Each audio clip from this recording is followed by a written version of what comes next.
Mewat history with India में आपका स्वागत है। एक वक्त ऐसा था जो कि युद्ध काल का टाइम था।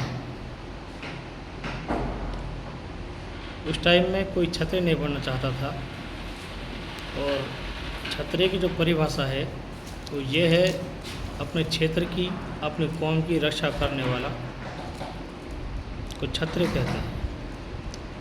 और जो वक्त था युद्ध काल का, उस समय में मेव कौम ने सिंध में जब पहला अटैक अरबों का हुआ था 712 ईस्वी में, तो राजा दाहिर से लड़ाई हुई। उसके बाद जो वहाँ पे बसने वाले मेव भूमि सरदार थे उनसे भी जंगें हुई हैं और 720 से लेकर 1947 तक लगातार विदेशियों से बड़े बड़े युद्ध लड़े और लाखों की संख्या में शहीदी को प्राप्त हुए तथा अपने आजो अजदाद का वतन छोड़कर दर दर की ठोकरें खाई।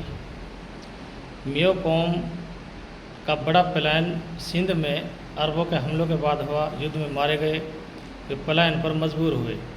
उसके बाद गियासुद्दीन बलबन से लगातार युद्ध हुए, 2 लाख मेव शहीद हुए। वे लाखों लोगों ने जान बचाने के लिए पलायन किया। फिर मुग़ल आए। मेव ने हसन खां मेवाती की क़यादत में राणा सांगा के साथ मुग़ल बाबर से जंग लड़ी। 12,000 मेवाती खनवा के मैदान में शहीद हुए और फिर मेवों ने अपनी बहुत बड़ी रियासत खोई, जिसका गवाह हसन खां मेवाती की राजधानी अलवर का बाला किला है। ये बाला किला आज भी पहाड़ी पर मौजूद है। मुग़ल काल में मेव कौम पर अत्याचार का पहाड़ टूट पड़ा। मेवाती मारे गए, पलायन भी किया, पलायन भी करना पड़ा। महाराणा प्रताप का साथ दिया, शिवाजी महाराज का साथ दिया। शिवाजी महाराज भी मेव कौम के जवानों को अपने साथ ले गए और उन्हें वहीं बसा दिया जहां उन्होंने अपना राज्य कायम करा था।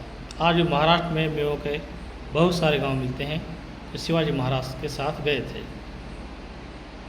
उसके बाद अंग्रेज़ कौम आई। अंग्रेज़ कौम के सामने मेव मुकाबले पर आए।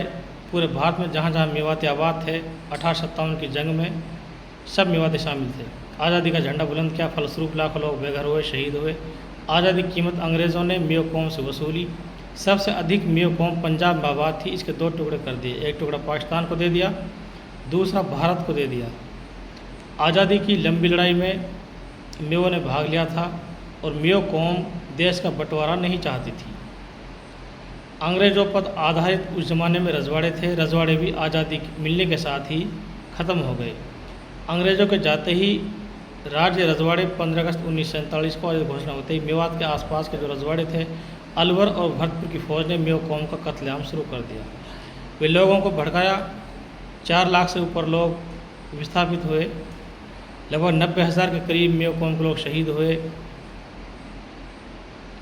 और मुर्तिद हुए। अब आज जब शांति काल है, कोई जंग की पोजीशन नहीं है, तो हर जाति क्षत्रिय बनना चाहती है।